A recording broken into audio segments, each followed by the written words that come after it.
Hello বন্ধুরা, আজকে আমার বাড়িতে দাদার মেয়ে এসছে। ও বলছে পিসি তুমি যে পাতায় মাছ ভাজো সেরকম করে আজকে ভাজো, খাবো। তা পাতায় মাছ ভাজছি, তোমরা সবাই দেখো। প্রথমে মাছ নিয়েছি, বোয়াল মাছ।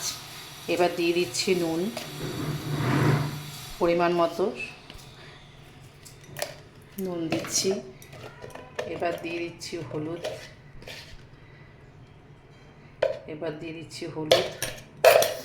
তারপরে দিয়ে দিচ্ছি সর্ষের তেল,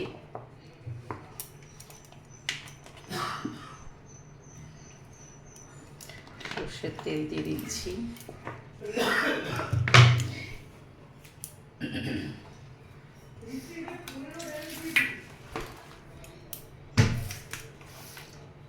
নুন হলুদ তেল দিয়ে মাছটাকে আগে ভালো করে মেখে নিতে হবে।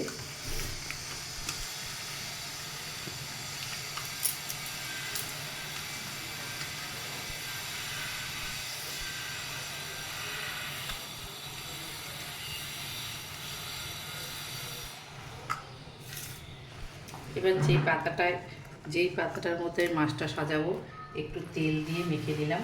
পাতাটার মধ্যে একটু তেল দিয়ে দিলাম, দিয়ে মাছটাকে সুন্দর করে সাজিয়ে দিচ্ছি।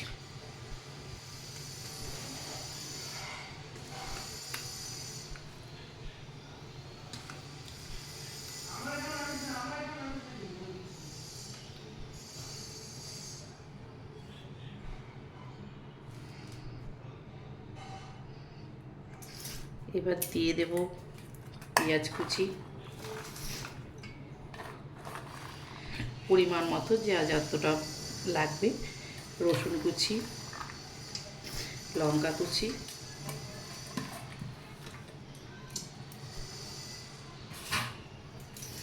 দিয়ে ওই মধ্যেই আরেকটু নুন দেব, একটু হলুদ দেব,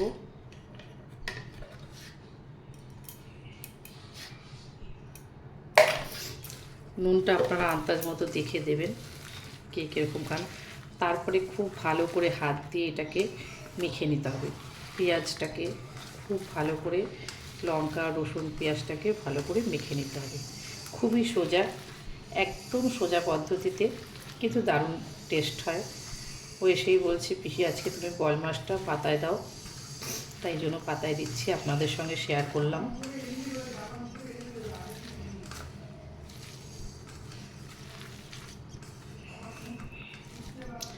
ভালো করে চটকে মাখা হয়ে গেল। এবার পাতায় যে মাছটা সাজিয়ে দিয়েছি, মাঝখানে কিছুটা জায়গা আমি ফাঁকা করে রেখেছিলাম এই পেঁয়াজটা দিয়ে দেওয়ার জন্য। এই পেঁয়াজটা দিয়েই গ্রেভি হবে, আপনারা ভাত দিয়ে মেখে খেতে পারবেন। পেঁয়াজটা দিয়ে দিচ্ছি,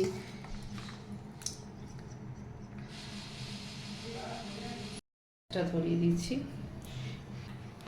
কড়াইয়ের উপরে একটা ছোট্ট পাতা দিয়ে দিলাম, কড়াইটা গরম হয়ে যাবে।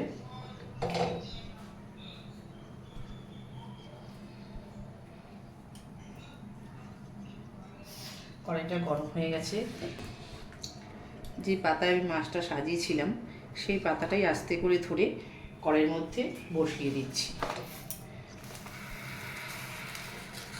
খুবই সোজা, কিন্তু খেতে দারুণ টেস্ট।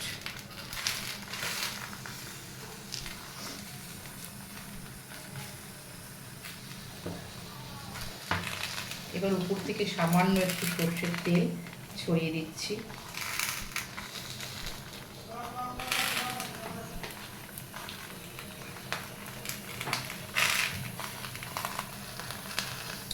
এবার আঁচটা কমিয়ে মিডিয়াম করে একটু ঢেকে দেব। আঁচটা মিডিয়াম করে সরা দিয়ে ঢেকে দিচ্ছি। 10 মিনিট ঢেকে রাখবো, তারপরে উল্টে দেবো আবার। 5 মিনিট পর আবার দেখছি, সরাটা তুলে দেখছি, খুব সুন্দর ঠিক আছে সব কিছু। আর একটু টানবে। এবার আর সরাটা দেবো না, সরাটা খুলে দেব। যে জলটা বেরিয়েছে পেঁয়াজ থেকে মাছ থেকে ওটাই টেনে যাবে পুরো। তারপরে পাতাটা আবার উল্টে দেব। 5 মিনিট খুলে রেখে দিলাম।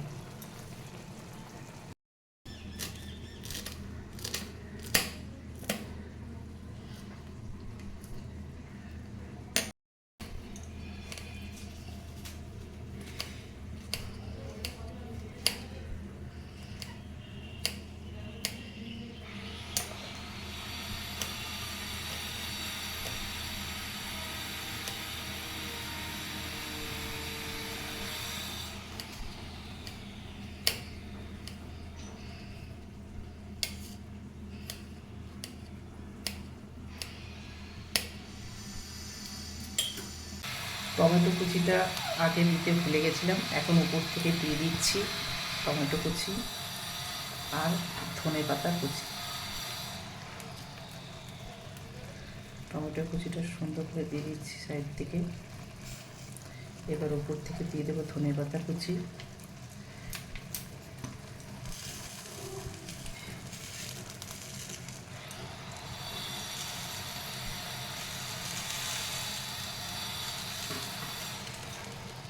কিছুক্ষণ পরে আবার উল্টে দেবো, জলটা টেনে গেলে উল্টে দেবো। এরপর ফিরে এসে দেখছি হ্যাঁ পাতার পেছনে দাগ লেগে গেছে। এবার আমরা এটাকে উল্টে দেব।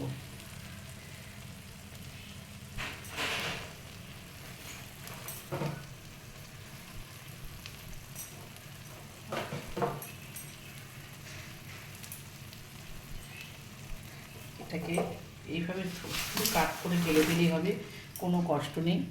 কাট করে ঢেলে এবার উপর দিয়ে আর একটা পাতা দেব। উপরে একটা পাতা চাপা দিয়ে দিলাম। এইভাবে আর একটা পাতা চাপা দিয়ে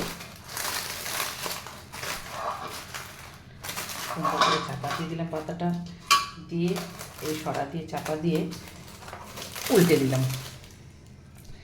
এই উল্টে গেল। এবার আবার পাতাটা ধরে বসিয়ে দিতে হবে। নিচে পাতাটা ধরে বসিয়ে দিলে ওপিকটাও খুব সুন্দর করে ভাজা হয়ে যাবে। এই পিকটা আমি পরে আপনাদের দেখাচ্ছি।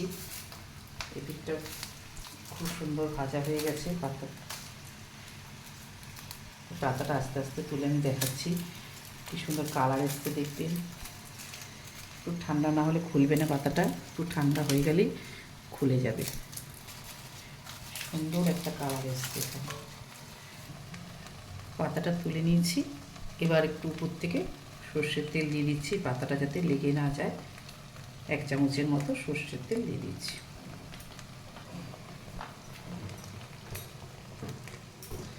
2 মিনিট ওপিকটা জাল দিয়ে দেবো, তাহলেই পাতায় ভাজা মাছ কমপ্লিট। এটা আমি আমার শাশুড়ির থেকে শিখেছি, আমিও পারতাম না।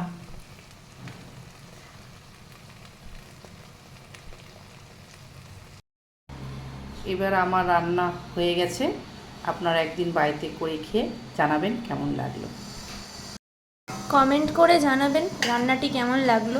যদি ভালো লেগে থাকে একটি লাইক করে দেবেন, শেয়ার করবেন এবং চ্যানেলটি সাবস্ক্রাইব করে দেবেন। ধন্যবাদ।